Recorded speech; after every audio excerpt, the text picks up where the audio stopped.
Whoever mocks the poor shows contempt for their maker. Whoever gloats over disaster will not go unpunished. Child, let's talk about it. I talked a bit on social media about this concept that God and I have come up with, which is called the angel eye. With social media being so prevalent amongst many of us, the evil eye is something we talk about so often. How many times have we now heard the term monitoring spirits and people ultimately watching us in envy but not supporting or connecting with the things that we're putting out into the earth? So the evil eye is not only something that is often discussed, but it's also something that is often exercise. There are truly, in spirit and truth, people who will see the things that you post, who will see the things that you share, and feel a sense of disdain for you. Watch everything that you're doing with the hopes that you ultimately fail. Now, what that may cause people to do is retreat. What that might cause people to do is not want to testify. One of the things that God and I have ultimately began to do is called the angel eye. When I see someone on social media who is speaking about something that they're struggling with, I will immediately pray for them.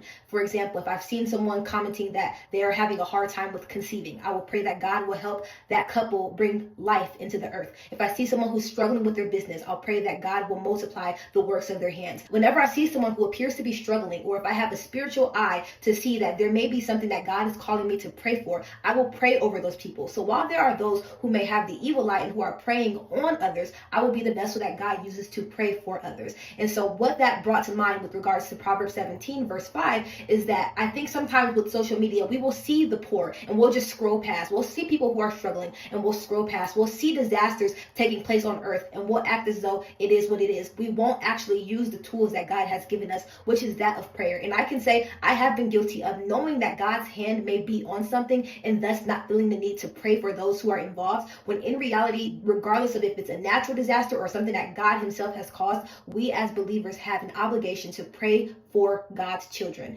And so we should never have so much pride or haughtiness to believe that God is not using us as his hands here on the earth, needing us to not only be a support system for his children, but also to be praying for them, which is the most important line of defense that we have as believers.